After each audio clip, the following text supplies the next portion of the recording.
Welcome to another deep dive. Yeah. Today we're looking at something that's really important for our UPSC folks out there, especially those focusing on international relations. But honestly, it's a fascinating story for anyone who's ever wondered about the power of global media. You know what I mean? Absolutely. We're going to unpack the impact of Al Jazeera, this media network that's become a major force globally, and how it shaped the way we see, well, what some call the Muslim world. It's a network that really embodies the whole tangled web of media politics and global perceptions, right? hmm All those things we need to understand to make sense of the world today and ace those UPSC exams. Definitely. Okay, so let's start with a little history lesson. Al Jazeera, which means the peninsula in Arabic, launched back in 1996.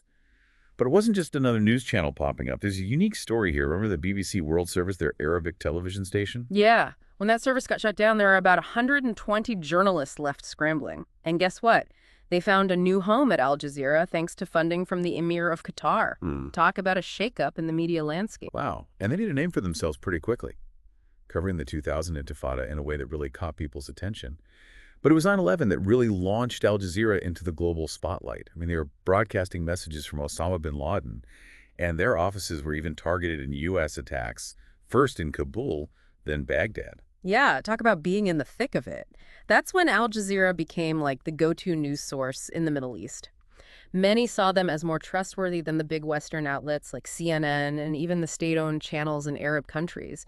It was filling a void, offering a perspective that many felt was missing before. So they were providing a different lens to view events, especially in a region that's often misrepresented or even misunderstood in Western media.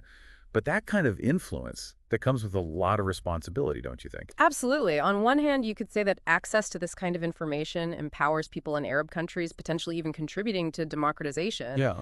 But then there's the flip side, the risk of fueling nationalism and maybe even political instability. It's a delicate balancing act. And of course, any media outlet with that much reach is going to face criticism. Oh, for sure. Al Jazeera has been accused of all sorts of biases pro-Ba'athist in their coverage of Iraq anti-Western, even acting as a mouthpiece for al-Qaeda at times. Then you have those who say they've shown a pro-Israeli or even pro-U.S. slant. It just goes to show how differently their coverage can be interpreted depending on where you're standing. It's a perfect example for a UPSC student of how media can become a battleground for competing narratives. And this brings us to the wider context of how the West views Islam, which is often framed through this idea of the Muslim question. It feels like there are two main threads to this narrative, the enemy within and the enemy without. Let's start with that enemy within idea. This narrative goes beyond just the fact that Muslims have immigrated to the West. It's tied to Muslim identity, particularly among second-generation immigrants taking on a more political role. So it's not just about being present in Western societies. It's about how certain groups navigate their identity within those societies, especially after feeling marginalized culturally. That's where we see religious identity and sometimes political expressions of that identity really flourish. Exactly. And certain events like the controversy surrounding Salman Rushdie's book, The Satanic Verses, which many Muslims viewed as deeply offensive, just added fuel to that fire. And then you have global events that further complicate things. Hmm. The Iranian Revolution, the Bosnian War, the War on Terror. All of these fed into this perception of an Islamic threat brewing within Western societies themselves. And tragically, this perception sometimes manifested in what we call homegrown terrorism, like the London bombings in 2005. It gets really nuanced here, though. Many involved in those acts, while not necessarily second-generation immigrants themselves had spent significant time in the West, some even had Western educations. It makes you wonder how accurate that enemy within framing really is. It definitely adds a layer of complexity. Western societies have responded to this perceived threat in different ways. Some countries, particularly France, saw a backlash against multiculturalism. The idea being that if Islam is fundamentally at odds with liberal values, then integration is impossible. And we see that reflected in policies like the ban on religious symbols in state schools, Right. which was largely aimed at preventing Muslim girls from wearing headscarves. Very controversial move. On the other side, you have countries that tried to promote what they called moderate Islam, while also trying to limit the influence of radical groups. It's a tightrope walk, trying to balance counterterrorism measures with the risk of making Islamophobia worse. It's a tough situation, no doubt. But I think it's really important to remember that most Muslims in Western societies actually do support liberal pluralistic values. Yeah. Numerous polls show that. So this idea of a monolithic Islamic threat from within seems well oversimplified to me, at least. I agree. And that brings us to that second part of the narrative, the enemy without. This idea gained a lot of traction after 9/11 with the war on terror. Absolutely.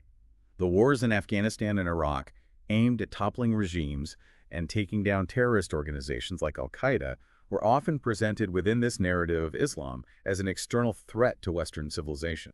And here's where the concept of democracy promotion comes in. The U.S., particularly under the Bush administration, really pushed for democratization in the Middle East, sometimes through military intervention, and the justification, combating terrorism and bringing stability to the region. It's a controversial approach, to put it mildly. Some argue that it's based on this assumption that Muslim societies somehow can't achieve democracy on their own, which is a pretty problematic idea. The heart of the debate is whether this is genuine democracy promotion or just a way to impose Western values and interests. It's not a simple question, but it's one we have to grapple with if we want to understand the complex relationship between the West and what's often broadly called the Muslim world. It's definitely a question that any UPSC aspirant should be ready to tackle. And this is where I think Al Jazeera comes into play. By providing a platform for diverse voices from the Middle East and beyond, it challenges that often monolithic view of Islam and allows for a more nuanced understanding of these really complex issues. It forces viewers, especially in the West, to confront different perspectives, to hear from those who've actually lived through the consequences of these policies firsthand. Al Jazeera is a fascinating case study, wouldn't you say? Its origins, the controversy surrounding it, its impact, it all points to the intricate interplay of media politics and how we see the world, something any aspiring diplomat needs to get a handle on. It really is. And its rise happened right alongside a really big shift in international relations, the move from what we call soft to hard Wilsonianism. This concept is really key to understanding U.S. foreign policy after 9/11, and it's something that pops up all the time in those UPSC International Relations papers. You know, you're right. I remember struggling with that concept back when I was prepping for the UPSC. But for our listeners who might not be familiar with it, can you break down what Wilsonianism is and how that soft versus hard distinction works? Sure thing. The term comes from U.S. President Woodrow Wilson, who was a big believer in the idea that promoting democracy abroad is good for America and good for the world. Soft Wilsonianism focuses on using diplomacy aid and cultural exchange to encourage other countries to adopt democratic reforms. So it's more of a carrot approach than a stick. Exactly. But after 9/11 under President Bush, we saw a big swing towards hard Wilsonianism, which is all about using military force to remove regimes and put democratic systems in place, as we saw in Iraq. And that ties in with that democratic peace theory, right? The idea that democracies are less likely to go to war with each other. So if you spread democracy around the globe, you create more stability. That's the idea anyway. But critics argue that it oversimplifies things and that it can be used to justify military interventions that end up having really bad consequences. The Iraq War is a perfect example. So how does all of this relate back to Al Jazeera? Well, Al Jazeera, by giving a platform to so many different voices from the Middle East and other parts of the world, often challenges the narratives behind these interventionist policies.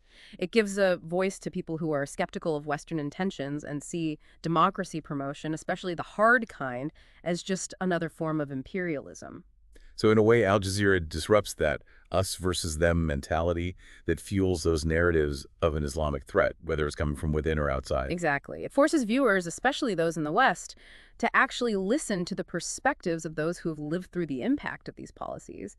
It makes it a lot harder to just dismiss the other side as the enemy. We've spent a lot of time talking about the criticisms of Al Jazeera and the controversies surrounding it, but what about its actual impact on the media landscape? Has it led to any positive changes? One of the biggest things Al Jazeera has done is break the Western media's monopoly on global news coverage. Before Al Jazeera came along, the dominant narratives about the Middle East and a lot of the developing world were shaped by Western news organizations. And those outlets, even with the best intentions, could sometimes perpetuate stereotypes and misunderstandings. So Al Jazeera is offering a counter-narrative, a different way of looking at the world. That's right. And not just for the Middle East. Al Jazeera English, which has a global audience, has provided really in-depth coverage of issues that are often ignored by mainstream Western media. Everything from conflicts in Africa to social movements in Latin America. It's broadened our definition of news. It's interesting to think about how this shift in the media landscape might be influencing how young people, especially those getting ready for the UPSC exams, see the world. It's so important for UPSC aspirants to understand these diverse perspectives, to be able to critically evaluate information from different sources and to come up with their own nuanced understanding of global issues.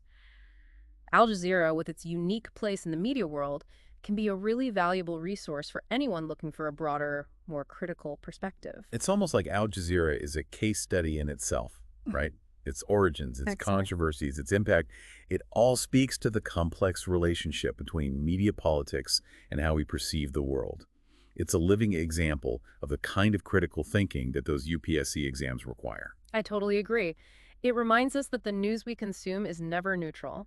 It's always shaped by agendas, perspectives, and power dynamics. And that's why it's so important to engage with a variety of sources to question assumptions and really develop those critical thinking skills. Right. That's something I wish I had focused on even more during my UPSC prep. Especially in today's world where information is everywhere, but figuring out what's true, what's biased, and what's balanced can feel like walking through a minefield. For our listeners, especially those gearing up for the UPSC exams, Al Jazeera offers a really unique window into the complexities of international relations. It reminds us that the Muslim world isn't just one big homogenous thing, and understanding the different perspectives within it is essential for dealing with the challenges of the 21st century. And for anyone, really, Al Jazeera highlights the importance of media literacy, that ability to really analyze and evaluate information. That's a crucial skill for anyone who wants to be an informed and engaged global citizen, not just diplomats and policymakers. So as we wrap up this deep dive into Al Jazeera, the big question is, has it actually bridged the gap between East and West, or has it unintentionally contributed to more division and mistrust? That's the million-dollar question, isn't it? And there's no easy answer. That's what makes this whole discussion so interesting. It really underscores the fact that the world is full of gray areas, and understanding complex issues requires nuanced critical thinking and a willingness to engage with different, sometimes conflicting perspectives. And for our UPSC aspirants, I think this deep dive into Al Jazeera really shows how important it is to go beyond textbooks and immerse yourselves in real-world issues. Don't just memorize facts and figures, connect the dots, see the bigger picture, and form your own well-informed opinions. That's great advice. It's about taking all that knowledge and turning it into wisdom, into a deeper understanding of how the world actually works. Exactly. And on that note, we encourage you to keep exploring these complex issues, delve deeper into the sources we've talked about, and come to your own conclusions about Al Jazeera's role in shaping global perceptions. You know, as we've been talking about Al Jazeera and how much influence it has, it keeps coming back to me. It's not just reporting the news. It's about setting the narrative. That's a really crucial point. It's all about how the information is presented, the voices they choose to highlight, even the stories they decide to cover. All of that shapes our understanding of the world. And for a network like Al Jazeera, working in such a politically sensitive environment, those editorial decisions become even more important. Think about the Iraq War, for instance. Al Jazeera's coverage often focused on civilian casualties and the human cost of that conflict, Right. which was very different from some Western media outlets that were more focused on the military victories and taking down Saddam Hussein. So even though both were covering the same events, the way they presented it resulted in very different understandings for viewers. Exactly. And that's why it's so crucial to be aware of these framing techniques, to see the potential biases and agendas that might be influencing the information we take in. It's all part of being media literate, which is a must-have skill for those UPSC exams. It's almost like we need to build up this media literacy muscle and keep using it to really analyze all the information that comes our way. Couldn't agree more. And that's especially important for those preparing for the UPSC who need to be able to take in information from all sorts of sources, see the biases, and create their own well-informed arguments. So as we wrap up our deep dive into Al Jazeera, what are some key takeaways for our listeners, especially those hoping to join the Indian Foreign Service? Well, first and foremost, it's really important to remember that Al Jazeera isn't just a news network. It's a lens for viewing that complicated relationship between the West and what's often called the Muslim world. It challenges us to question what we think we know, to engage with other viewpoints, and to develop a more nuanced understanding of global issues. And it really drives home how important media literacy is. Being able to really examine sources, recognize biases, and form your own opinions based on a balanced assessment of the information that's out there. Absolutely. For those prepping for the UPSC exams, Al Jazeera can be a valuable tool, offering insights into international relations, how global media works, and the role narratives play in shaping perceptions. It's a good reminder that the world isn't black and white. Yeah. There are many sides to every story, Yeah. and finding those different perspectives is key to navigating the complexities of our interconnected world. As you continue on your UPSC journey and engage with the world around you, remember what we've talked about today. Be curious, be critical, and be open to challenging your own assumptions. And never underestimate the power of media to shape how we understand the world. Thank you for joining us on this deep dive into Al Jazeera. We hope it sparked your interest and encouraged you to look more into these fascinating issues. And don't forget to like and subscribe for more deep dives into topics that matter. Until next time, keep exploring, keep learning, and keep questioning.